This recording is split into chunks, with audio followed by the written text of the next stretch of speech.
Assalamualaikum warahmatullahi wabarakatuh.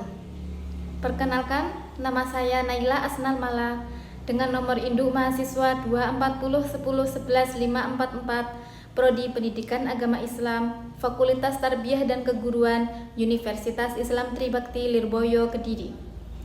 Di sini saya akan memenuhi tugas mata kuliah filsafat dengan dosen pengampu Bapak Muhammad Mukhliswan MPD. Kali ini saya akan membahas materi tentang filsafat Yunani kuno dari mitos ke logos atau kosmologi. Pembahasan kali ini ada 3 poin. Yang pertama, ada konsep filsafat, dan yang kedua, ada filsafat dari mitos ke logos atau kosmologi.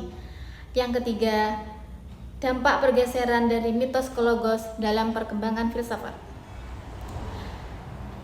Konsep filsafat itu ada 2. Yang pertama, filsafat secara etimologi, dan yang kedua, filsafat secara terminologi. Filsafat dalam bahasa Inggris dikatakan filosofi.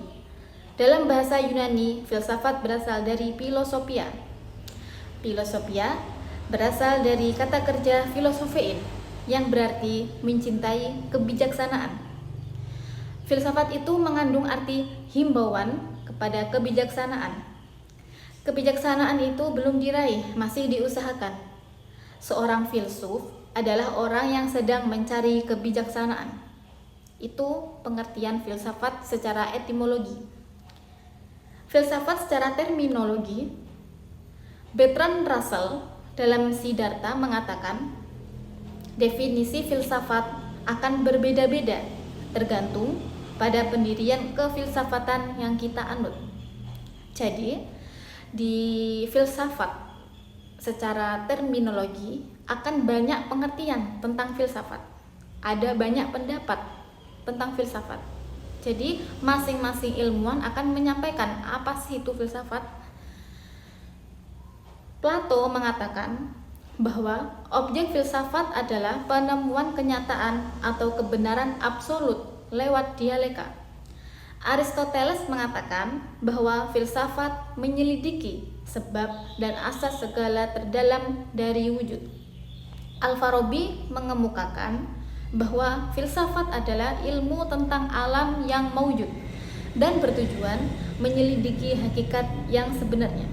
Dari beberapa karakteristik dan pengertian filsafat seperti yang sudah diuraikan tadi, maka penulis mengkonseptualisasikan filsafat sebagai upaya-upaya manusia untuk mencari gagasan-gagasan yang jelas dari fenomena umum dengan berpikir logis, rasional, sistematis, menyeluruh, radikal, konseptual, koheren, kritis, bebas, konsisten, komprehensif, bertanggung jawab, dan bijaksana untuk mencapai dan meraih kebenaran yang hakiki.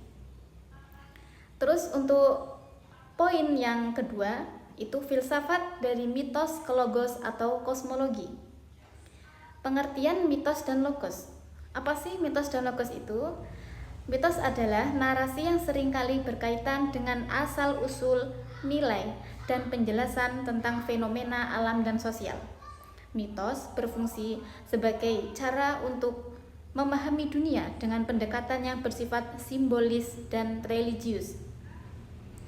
Kata logika berasal dari kata Yunani logos yang bermakna kata yang meliputi kata yang terucap atau pidato, kata yang tertulis atau buku, dan kata yang terpikir atau akal.